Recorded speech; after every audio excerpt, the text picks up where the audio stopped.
Israel dan Hamas dilaporkan telah sepakat untuk melakukan gencatan senjata di Gaza mulai hari Minggu mendatang. Hal ini disampaikan oleh mediator Qatar, Kamis 16 Januari 2025. Pertukaran sandera dan tahanan setelah 15 bulan perang akan dilakukan. Sebanyak 33 sandera Israel akan dibebaskan pada tahap pertama. Perjanjian gencatan senjata itu bahkan disebut bisa menjadi perdamaian permanen. Kedua pihak yang bertikai di jalur Gaza telah mencapai kesepakatan tentang tahanan dan pertukaran sandera, dan para mediator mengumumkan gencatan senjata dengan harapan mencapai gencatan senjata permanen antara kedua belah pihak. Kata-kata Perdana Menteri PM Qatar, Syekh Mohammed bin Abdulrahman bin Jassim Al Thani, dikutip AFP, "Kami berharap ini akan menjadi halaman terakhir perang, dan kami berharap semua pihak akan berkomitmen untuk melaksanakan semua ketentuan perjanjian ini," tegasnya. Berikut sejumlah fakta yang masih meliputi perdamaian ini, sebagaimana dikutip CNBC. Perjanjian gencatan senjata sendiri akan berlangsung 3 tahap dalam waktu 42 hari. Pada tahap pertama kesepakatan, sebanyak 33 sandera Israel yang diculik Hamas ke Gaza akan dibebaskan. Mereka yang dibebaskan adalah perempuan sipil dan rekrutan militer perempuan, anak-anak, orang tua, termasuk warga sipil yang sakit dan terluka. Sebagai gantinya, ratusan warga Palestina yang ditahan Israel akan dibebaskan. Namun, seorang pejabat Israel mengatakan angka itu tergantung berapa banyak dari 33 sandera yang masih hidup. Perdana Menteri PM Israel Benjamin Netanyahu mengatakan kabinetnya tidak akan bertemu untuk menyetujui kesepakatan gencatan senjata Gaza. Hal ini disebabkan pihaknya menuduh kelompok perlawanan Palestina Hamas menciptakan krisis menit terakhir. Tanpa menjelaskan lebih lanjut, kantor Netanyahu menuduh Hamas mengingkari beberapa bagian perjanjian dalam upaya memeras konsesi menit terakhir. Diketahui, hal ini terjadi saat kabinet Israel akan meratifikasi kesepakatan tersebut pada hari Kamis. Israel masih terus melancarkan serangan ke wilayah Gaza, Palestina, untuk menyerang milisi bersenjata Hamas. Kamis 16 Januari 2025.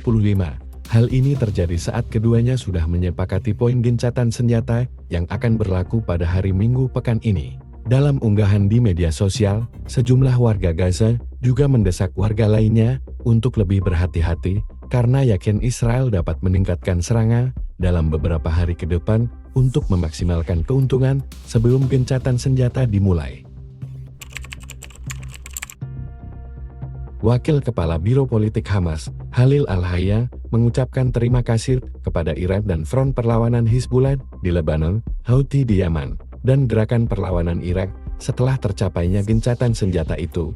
Ia menyebut ketiganya terus memberi dukungan terhadap wilayah pesisir itu, termasuk selama perang genosida yang dilakukan rezim Israel. Secara khusus, ia memuji Hizbullah karena kelompok itu, katanya, telah mempersembahkan ratusan martir, pemimpin dan pejuang di perang, yang menurutnya jalan menuju pembebasan kota suci yang diduduki Al-Quds. Menurutnya, hal suci telah dipimpin Sekretaris Jenderal Hizbullah Sayyid Hasan Nasrallah sebelum tewas. Iran menjadi salah satu negara yang sangat vokal dalam menentang serangan Israel ke Gaza.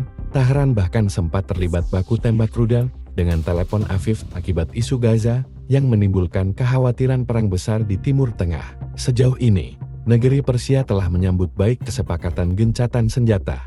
Mereka menyebut pemberlakuan gencatan senjata terhadap rezim Zionis Israel merupakan kemenangan yang jelas dan besar bagi Palestina dan kekalahan yang lebih besar bagi rezim Zionis.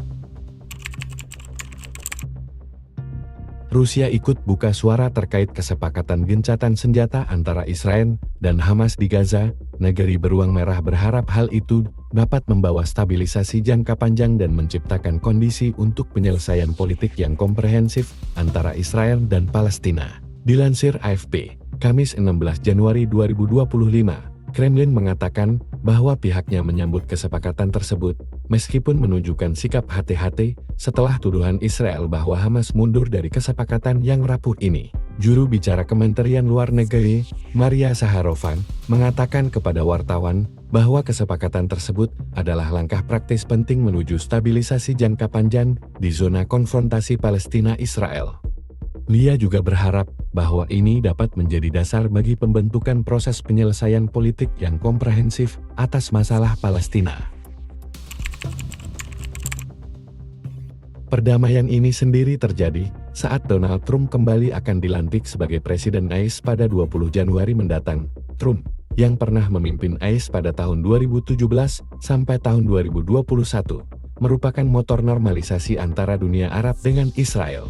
Trump sendiri mengaku sangat gembira dengan kesepakatan itu, seraya menyatakan timnya akan terus bekerja sama erat dengan Israel dan sekutu kami untuk memastikan Gaza bebas teror, memperluas perdamaian Timur Tengah Timtan. Mengutip Reuters dan laman Times of Israel, ia bahkan sesumbar akan menggunakan momentum itu untuk memperluas kesepakatan Abraham Accords Perjanjian Abraham, yang membuka hubungan normalisasi antara Israel dengan sejumlah negara Arab.